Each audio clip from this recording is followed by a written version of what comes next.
Bullying is unwanted, aggressive behavior among school-age children that involves a real or perceived power imbalance. The behavior is repeated or has the potential to be repeated over time. Both kids who are bullied and who bully others may have serious, lasting problems. They just wanted to have fun, to impress other people. They wanted to revenge. They have disabilities. They are insecure.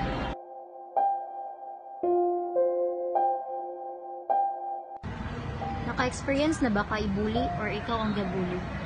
Oo, naka-experience na ko. Ako ang ginabully. Pwede ni mo i-share ang imong na-experience?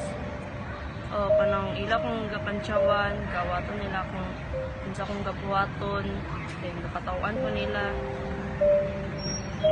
Ananaw ni mo, say dahilan nga nung gibully ka? Tungod siguro sa kong pagkailomon, tas dili ko gasukol sa ilaha. Kung usaran nila akong pagkailomon lagi. So, giunsa ni mo pagdili sa mga gapambuli sa imo? Magilom na lang ko, dili na lang ako sila hilabtan or sukulan kay sila rasakitan ko.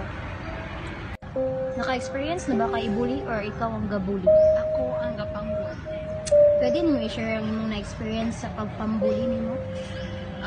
Gapangansyaw ko, katawan ako kung makuan siya, o madus mo atong mga classmate, katawan ako.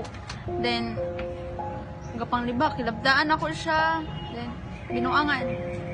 Pananaw ni mo, si dahilan nga nuga pambuli ka? For fun. Para ikalipay na ako, ang manghilabot ko sa ila. Ito. Kasi mo makuhaan na. Ang makuha, ang kalipay na ako. Fulfillment na ako, ang mahilabot. Pero kabalo ko nga nakasakit ko sa ilaha. Naka-experience na ba ka i-bully or ikaw ang gabully? Ako ang gabuli. Giyon sa mo pambully, pwede mo ma-share ang imong experience? Grade school ko kay mahilig ko mambuli o kanang babae. Like, bilangan ako ang bangko, pamilingkod na sila. Bilangan ako ilang buhok para dagan din ko. Mulilak din sila. Pero mintin ako din na-repeat. So sa imong pananaw, say dahilan nga nagapambuli ka? Make fun. Malingaw ko sa kusap.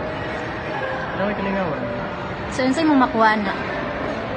Joy. Malipay. Magkatawa ko at the same time.